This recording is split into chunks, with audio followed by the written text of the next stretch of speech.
Are you right-brained or are you left-brained? That was a question I heard a lot growing up. And if you don't know, they say right-brained is the creative type thinker, and the left-brained is the logical type thinker. Well, I first heard this concept when I was in 6th grade, and to me, I didn't really know which one I was because I really liked music and I played drums, and I also was really good at math, so it was really hard for me to decide. So when people asked me, basically I just picked the one I thought was cooler, which is obviously right-brained. And then in 6th grade, everyone's seeking for identity so strongly that I needed something, so I just stuck with right-brained, and I became a complete artistic, creative type person.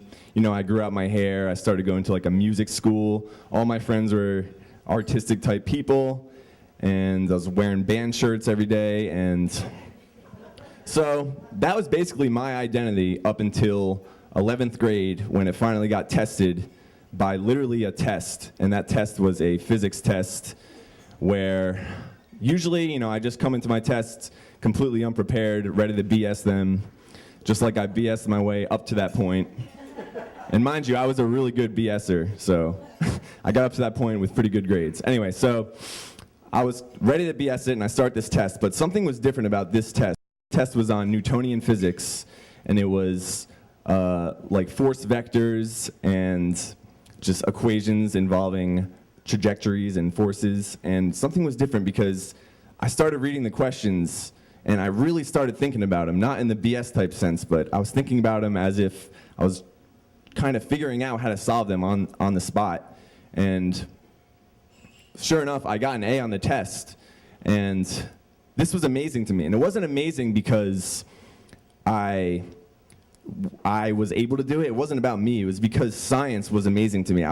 The fact that I was able to go unprepared and still do well on the test to figure it out was just, it said something about science that I truly fell in love with right there. I'm not condoning not studying, by the way. You guys should definitely study for your tests. So yeah, so I completely fell in love, but I also had an identity crisis because remember, at this point I was still the right-brained artistic type person, and I was prepared to go to college for music education. I was just full 100% committed to the right-brainer person. And so now I'm having this identity crisis, and I'm thinking maybe I'm left-brained after all. And I didn't want that because to me left brains are boring.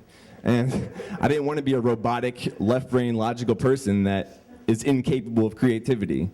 But you know, at the time I loved music so much, and I had been writing music, and it started making me question, like, is my music even good? Like, am I writing stuff that's creative, or am I just doing it in like a formulaic, like, logical type way?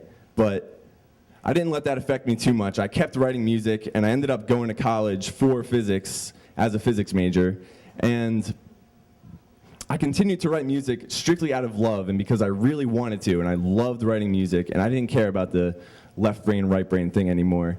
And to me, I realized right then that not only was I capable of creativity, but the left-brained, right-brained type thing is more of a self-fulfilling prophecy than actual truth. And not only that, but I slowly started realizing that identity in general is sort of a self-fulfilling prophecy. Only at the point of labeling yourself do you become the thing that you're labeling yourself as. So to me now, I sort of welcome and I want identity crises in my life, because the true identity crisis to me is the crisis of allowing your identity to control what you do. So I just want an identity crisis every day, because an identity crisis is a crisis averted. Thank you.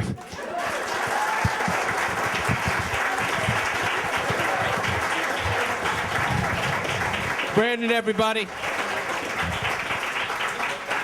I don't think it's